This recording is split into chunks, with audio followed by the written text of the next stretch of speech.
لیکن جس قانون کی یا جس پیرائے کی ہم اس وقت بات کر رہے ہیں وہ آئین کا آرٹیکل 140A 140 الف جو ہے وہ متعلقہ آئین کا آرٹیکل ہے جو کہ 18ویں ترمیم کے تحت 2010 اکتوبر 2010 کے اندر آئین پاکستان کے اندر انٹروڈیوس کروایا گیا.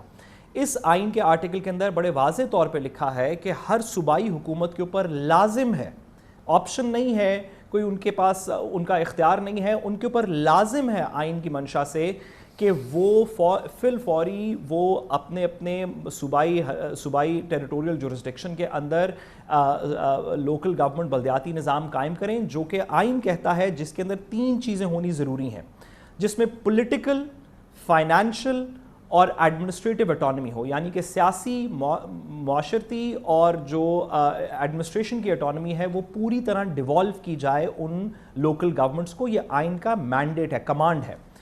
اس ترمیم کے آنے کے باوجود جبکہ 2010 کے اندر 18ویں ترمیم کے تھرو یہ والا آرٹیکل آئین پاکستان کے اندر انکلوڈ کیا گیا, اس کے بعد ہم نے دیکھا کہ جو حکومت وقت اس وقت تھی ان میں سے کسی بھی صوبائی حکومت نے اس کو امپلیمنٹ نہیں کیا اور لوکل گورنمنٹ کے سسٹم کو انٹروڈیوس نہیں کیا. یہاں تک کہ 2013 کے اندر پھر سے سپریم کورٹ کو اس وقت کے چیف جسٹس جسٹس جواد خواجہ تھوڑی دیر کی جو چیف جسٹس پاکستان بنے, انہوں نے ایک آرڈر پاس کیا جس آرڈر کے اندر حکومت پنجاب کو فار ایگزامپل مینڈیٹ کیا گیا کہ آپ قانون سازی کریں اور بنائیں حکومت. سپریم کورٹ کے حکم کے بعد پاکستان مسلم لیگ نون کی اس وقت حکومت تھی پنجاب میں, انہوں نے ایک بلدیاتی قانون پاس کیا اور بلدیاتی نظام پنجاب کے اندر واپس فار ایگزامپل رائج ہو گیا. جب پی ٹی آئی کی گورنمنٹ آئی تو ان کا الیکٹورل پرومس بھی یہ تھا, آئین کی منشا بھی یہ تھی, اور پی ٹی آئی کی گورنمنٹ اپنے الیکٹورل پرومسز کے اندر, اپنی کیمپینز کے اندر پاکستان مسلم لیگ نون اور پیپلز پارٹی کو کرٹیسائز کرتی رہی کہ آپ بلدیاتی نظام نہیں لا رہے اور ہم ایک بڑا زبردست بلدیاتی نظام لائیں گے, جس کے پرسپیکٹیو کے اندر جب ان کی government I P T I کی تو 2019 میں نئی قانون سازی ہوئی.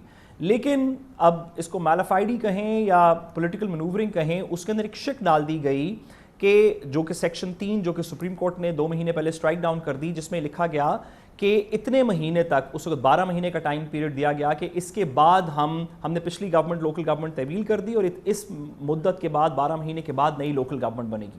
جب وہ 12 مہینے کی مدت پوری ہو گئی تو مزید ترمیم اس کے اندر کر دی گئی اور کہا کہ نہیں 12 نہیں 21 مہینے کے بعد ہم یہ گورنمنٹ بنائیں گے. اسی ڈیوریشن کے اندر سپریم کورٹ نے کیس سنا اور سپریم کورٹ نے واضح کیا کہ آئین پاکستان کے اندر کوئی ٹائم لائن نہیں ہے, بالکل واضح طور پہ لکھا ہوا ہے کہ فی الفوری جب سے آئین کے اندر آرٹیکل 140A آیا اس کے بعد فی الفوری ہر صوبے کے اندر لوکل گورنمنٹ ہونی چاہیے. اور جو پنجاب حکومت نے کوشش کی کہ اس کو 21 مہینے تک طویل رکھا اور اب اس کے اندر کوئی نیا سسٹم انٹروڈیوس کروانے کی کوشش کر رہے ہیں, یہ آئین کے بھی خلاف ہے اور یہ ہماری تو بیرسٹر یہ ایک انتہائی سنگین قومی صورتحال ہے جس میں آئین شکنی کی مرتکب ہوئی ہیں صوبائی حکومتیں, مرکزی حکومتیں, الیکشن کمیشن آف پاکستان, کھلی آئین شکنی ہے, سپریم کورٹ کے احکامات کی کھلی خلاف ورزی ہے اور یہ کیفیت جاری ہے. یہ تو ایک دھماکہ خیز صورتحال ہے, ذکر اس کا نہیں ہو رہا, کسی سیاسی جماعت کا انٹرسٹ نہیں ہے, اس کا ایک بار بھی انہوں نے کبھی ذکر نہیں کیا, مگر ہے تو یہ ایک انتہائی ایکسپلوسیو سچویشن. بالکل خان صاحب آپ نے درست فرمایا. میں یہ بھی واضح کرتا چلوں جس طرح بھی آپ نے کہا کہ ہماری پچھلے 10-12 سال کی جورسپروڈنس میں آئین ہماری سپریم کورٹس کے مختلف فیصلوں کے اندر, ہائی کورٹس کے مختلف فیصلوں کے اندر, سندھ کے اندر جو مقدمات فائل ہوئے ان کے فیصلوں میں, جو پنجاب کے اندر مقدمات فائل ہوئے ان کے فیصلوں میں, جو سپریم کورٹ کے مقدمات ہیں ان کے فیصلوں میں, کسی کے اندر بھی یہ سپیس نہیں ہے, کسی کے اندر بھی کوئی ابہام نہیں ہے, کوئی شک نہیں ہے, کوئی کنڈیشن نہیں ہے جس کو فلفل کرنے کے بعد لوکل گورنمنٹ ہوگی. ہر فیصلے کے اندر مختلف عدالتوں نے آئین کو اسی طرح انٹرپریٹ کیا کہ کوئی آپ ڈیلے نہیں کر سکتے, فوری طور پہ. اور اس کے ساتھ ہی بیرسٹر صاحب نہ صرف یہ کہ بلدیاتی حکومتیں ہوں گی, اس میں بھی کوئی کسی قسم کی کوئی لینینسی نہیں ہے کہ کمپلیٹ فائنینشیل اٹانومی ہوگی, کمپلیٹ ایڈمنسٹریٹو اٹانومی ہوگی, کمپلیٹ پولیٹیکل اٹانومی ہوگی. گویا کہ لولی لنگڑی کمزور بلدیاتی حکومتوں کی کوئی گنجائش نہیں ہے. پوری قوت کے ساتھ پوری فائنینشیل اٹانومی, پوری ایڈمنسٹریٹو اٹانومی اور پوری پولیٹیکل اٹانومی دینی لازم ہے.